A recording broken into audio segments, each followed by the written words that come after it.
Tired of dealing with annoying flies, fruit flies, and gnats in your home? The Zevo Flying Insect Trap is your ultimate solution. Don't wait. Check out the link in the video description now to get your Zevo Flying Insect Trap on Amazon and enjoy a bug-free home today. A Welsh council's controversial plan to force people to get planning permission for second homes and holiday lets will blight the local economy and crash the local housing market, critics have warned. The Welsh-speaking heartland of Gwynedd in North Wales is a popular tourist spot where more than 6% of properties are second homes, one of the highest rates in the UK. Councillors are concerned overtourism is making property prices unaffordable for locals, and last week forced through a move to require homeowners to obtain property permission before converting their properties from September. Opponents fear the so-called Article 4 direction, which will not apply to existing second homes or holiday lets, could devalue every residential property in the local authority area and deal a hammer blow to the tourism industry. In the upmarket seaside village of Abersoch, popular with wealthy visitors including Bradley Cooper and Bear Grylls, residents told Mail Online the measure was madness. William Williams, the 74-year-old owner of a garage and general store who's lived at Abersoch all his life, said, "As a local we are being forced to sell our houses at a knockdown price. I know they have to do something, but the way they have gone about it is completely wrong.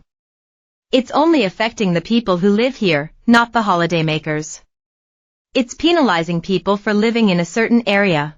He warned that banks might not provide mortgages because of the council policy and buyers could face negative equity, but complained local councillors aren't listening. Clothes store owner Susie Hooks, a 43-year-old mother of two, wants to sell her £500,000 detached house instead of the council's decision. "I have worked for what I have got, now I haven't got the freedom to do what I want. Why should anyone say what you can do with your own house? It's criminal.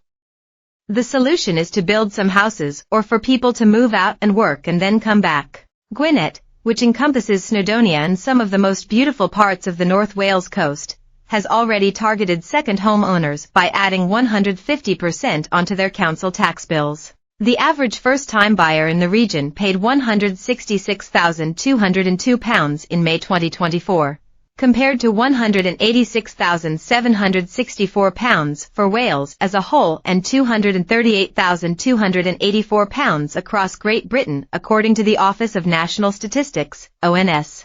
The average rent in Gwynedd was £665 a month in May. Separate ONS data shows the median wage for May was £2,092, meaning rent accounted for 32% of the average person's monthly income. But Abersoch estate agent Rhys Elvins insisted the problem in the local area was not a lack of properties, pointing out that there were about 80 unsold properties under £200,000 within a 10-mile radius of Abersoch at the moment on Rightmove. He insisted the council's new policy was already having a negative impact on the local property market by causing uncertainty. "People don't know what will be passed and how Gwynedd Council will look at planning applications. There are still a lot of unanswered questions," he said. Homeowners in Gwynedd will not have to seek planning permission if they want to do any of the below. The changes have been introduced as part of what is known as an Article 4 direction. They will come into force on September 1st, but will not affect anyone who has a property already used as a second home or holiday let. At the moment, it would be possible to use a home for part of the year as a holiday let without getting planning permission. Mr. Elvin said one potential buyer of a second home had been spooked by Article 4. "It would harm the village without holidaymakers and second homeowners," he said. Second homeowners spend a lot of money on gardeners, cleaners, and other trades.